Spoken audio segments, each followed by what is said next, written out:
Look, whatever we were hoping for, whatever the initial pitch was, that was never going to be what we got. Whatever unholy circus unfolded behind the scenes before the Chinese room stepped in, I need you all to throw your expectations into a sarcophagus filled with C4 and try to approach this with the understanding that your disappointment is not the current dev team's fault. Am I saying you can't criticize the finished product or the Chinese room's work?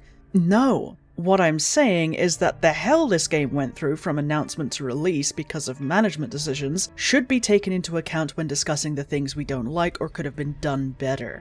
Alright? Alright.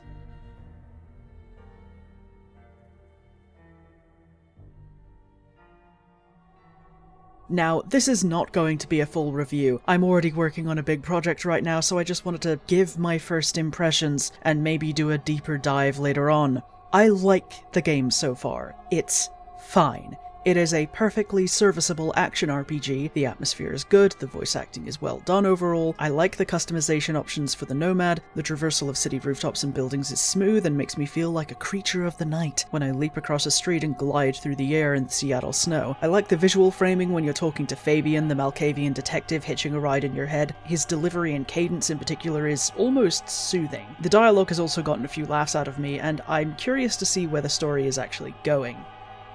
If you're waiting to hear me say, but, it's because I'm really trying not to say it. I'm trying to ignore the elephant in the room of what everyone expected from Bloodlines 2 and what we have instead. It's like an anchor hanging around the game's neck.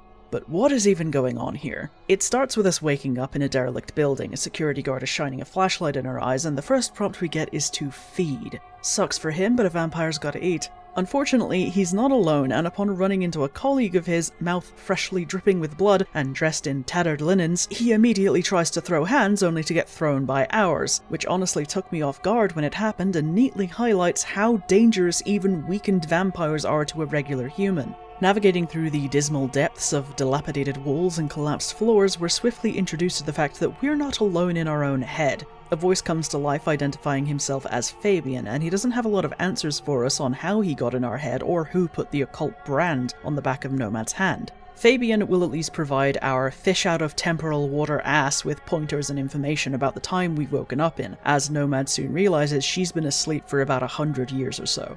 I imagine this is quite the shock. The intro serves to explain not just the action gameplay and how to sneak around enemies, but also terminology and lore if you're new to the World of Darkness setting. Did I immediately try to see if I could catch the rats scurrying around in the room we wake up in? Yes. Was I a little disappointed that I couldn't? Also yes, unless we can pick them up with telepathy. I didn't actually try that yet. Speaking of telepathy, it's the method by which actual weapons are used in combat so far that I've seen. Our main source of damage is fisticuffs and vampire powers, which as a gangrel girly, I am not opposed to. But I wasn't against swinging a sword or even using guns if need be in the previous game, so this feels a little off. Am I letting my expectations color my judgment, or do I just need to get used to how the combat works? Who's to say? Where was I? Right. Avoiding cops and beating up some ghouls hanging around in the area, we escape into the Seattle night and Fabian guides us off-screen to a haven, a vampire's lair in other words. The previous owner isn't there, and the place is in such a state that even my depressed ass was looking at it like, bitch, you live like this? Per Fabian's guidance, we track his scent across the city, running into the local sheriff as we go. The sheriff is the judge, jury, and executioner of a given city's vampire prince, but this guy has no interest in doing his job, going so far as to say, fuck the prince, and moves on to killing the lowest rungs of vampire society, thin bloods, with a warning to get the fuck out of the city by tomorrow night or it's on sight. So things are totally not on fire in the court of Seattle. On a positive note, I like that being a different clan has you adopting different ready poses in combat. It's a neat little detail. I chose La Sombra because I will never outgrow being a goth, and the outfits you get as you unlock more abilities are delicious. Fighting through more anarch ghouls, I'm really wondering why there are so many goddamn ghouls. We eventually track Fabian's scent to the warehouse, discovering his body in a state of slight disrepair. Now, are vampire bodies supposed to crumble into ash and bones when they suffer final death? I was certainly under that impression. Apparently vampires under a year old leave a rapidly decaying corpse behind, but Fabian was turned decades ago, so his freshly final death-tenationed body should not still be there. Whatever. Point is, we're hit with a spicy deja vu that reveals that Fabian opened the trunk containing Nomad, disturbing her from torpor. Considering Nomad was asleep for a century, it isn't her who wakes up, but the beast, the inner predatory drive to feed all vampires possess. In the words of Smiling Jack, that conniving bastard, the beast is a wild animal wearing your skin, doing whatever it needs to survive and leaving you with the consequences when it's sated. So best practice is to stay fed and keep in touch with your humanity. In this case, the consequences are Nomad draining Fabian dry and running across the city in a mad frenzy, leaving multiple bodies in our wake until we eventually collapse deep inside that dilapidated building at the start.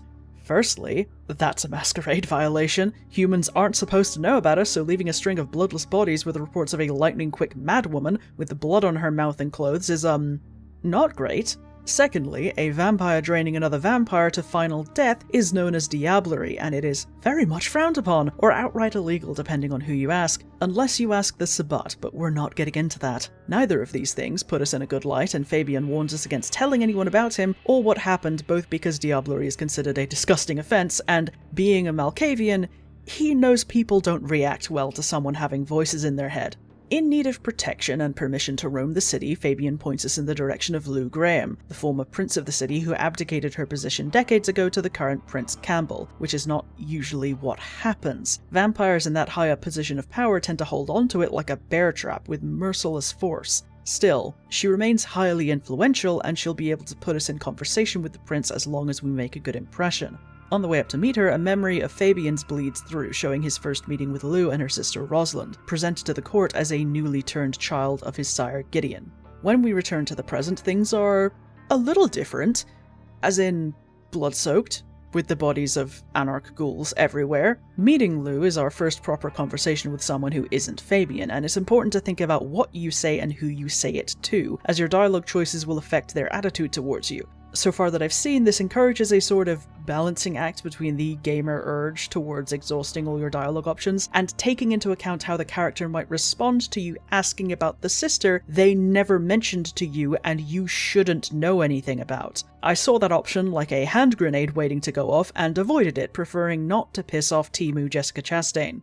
The important thing is that Prince Campbell was recently killed, supposedly by the Anarchs. He was a child of Lou's and has been replaced with another of her children, Ryong Choi. So, while technically not the one in power, Lou has maintained control of the city through proxies without putting herself directly in the line of fire, which is likely the smarter thing to do when you're dealing with cutthroat politics that would make the Sith Empire blush. Anyway, we meet Prince Ryong at the Weaver Tower, fight more Anarch ghouls trying to tear up the place, and meet Tolly and Safia. Tolly is a quick-witted Nosferatu with a limp wrist I can hear from 10 miles away, and Safia is a Tremere scientist who seems to be a fangirl of nomads and her exploits over the centuries. Finally meeting the prince, we find her just as she kills the last of the Anarch ghouls and makes introductions. It goes mostly well until it's figured out that the person responsible for the recent killing spree was almost certainly Nomad, as Tolly gives an accurate description of us at the time, something Prince Ryong intends to make an example out of us over, only for other matters to come up, delaying whatever she had planned. This at least gives us time to make amends and get in her good books, as I chose to offer, helping with her wayward sheriff. With the mystery of the city slowly unfolding before us and permission to exist for now, Fabian directs us back to the Haven for a day of rest.